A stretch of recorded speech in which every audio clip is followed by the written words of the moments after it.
اعوذ باللہ من الشیطان الرجیم، بسم اللہ الرحمن الرحیم۔ تمام دوستوں کو چینل کے اندر خوش آمدید کہتے ہیں۔ بات کرنے والے ہیں ناجائز رشتے میں جدائی ڈالنے کے بہت ہی خاص وظیفہ کے متعلق۔ دو لوگ آپس میں ناجائز رشتے میں بندھے ہوئے ہیں، اس ناجائز رشتے کو ختم کرنے کے لیے آج کا وظیفہ بہت ہی اہم ہے، بہت ہی خاص ہے، آزمودہ ہے۔ جو لوگ چینل کے نئے ویورز ہیں، چینل کو سبسکرائب کریں، بیل آئیکن کو پریس کریں تاکہ آئندہ آنے والی تمام ویڈیوز آپ تک بآسانی پہنچ سکیں۔ بات کرتے ہیں آج کے وظیفے پر۔ اللہ کریم سے خاص دعا ہے کہ جو لوگ یہ وظیفہ کر رہے ہیں، اللہ رب العالمین تمام لوگوں کو اس وظیفہ میں کامیابی نصیب فرمائے۔ جو لوگ چینل کے ویورز ہیں، سبسکرائبرز ہیں، ویڈیوز کو لائک کرتے ہیں، شیئر کرتے ہیں، اللہ رب العالمین سے خاص دعا ہے اللہ رب العالمین تمام لوگوں کے دل کی جائز مرادیں پوری فرمائے۔ جو لوگ پریشان ہیں، اللہ رب العالمین ان کی پریشانیوں کو دور فرمائے، بیماروں کو خالق کائنات شفاء کاملہ عاجلہ عطا فرمائے۔ دن میں کسی بھی ٹائم آپ یہ وظیفہ کر سکتے ہیں۔ عصر کی نماز کے بعد اگر آپ یہ وظیفہ کریں گے تو انشاءاللہ تعالی 100% استفادہ حاصل ہوگا۔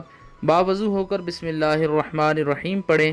13 بار سورہ لہب، تبت یدا ابی لہب وتب ما اغنی عنہ مالہ وما کسب سیصلی نارا ذات لہب وامرأتہ حمالۃ الحطب فی جیدہا حبل من مسد۔ 13 مرتبہ پوری سورہ مبارکہ پڑھنے کے بعد 141 بار یا قہارو یا قہارو یا قہارو کا ورد کریں۔ اول آخر میں ایک بار درود پاک پڑھیں۔ جن دو لوگوں میں نفرت جدائی پیدا کرنا چاہتے ہیں، ناجائز رشتے کو ختم کرنا چاہتے ہیں، پانی پر دم کر کے اس نیت کے ساتھ دونوں کو پلا دیں کہ ان کا ناجائز رشتہ جو آپس میں ایک دوسرے کے ساتھ قائم ہے ختم ہو جائے۔ میاں بیوی کے درمیان اگر کوئی تیسرا انسان آ گیا ہے تو بیوی کو پلا سکتے ہیں پانی پر دم کر کے اس نیت کے ساتھ کہ اس کی زندگی سے ناجائز رشتے والا انسان چلا جائے۔ میاں کو ہسبینڈ کو پلا سکتے ہیں ہسبینڈ کا ناجائز رشتہ ختم کرنے کے لیے۔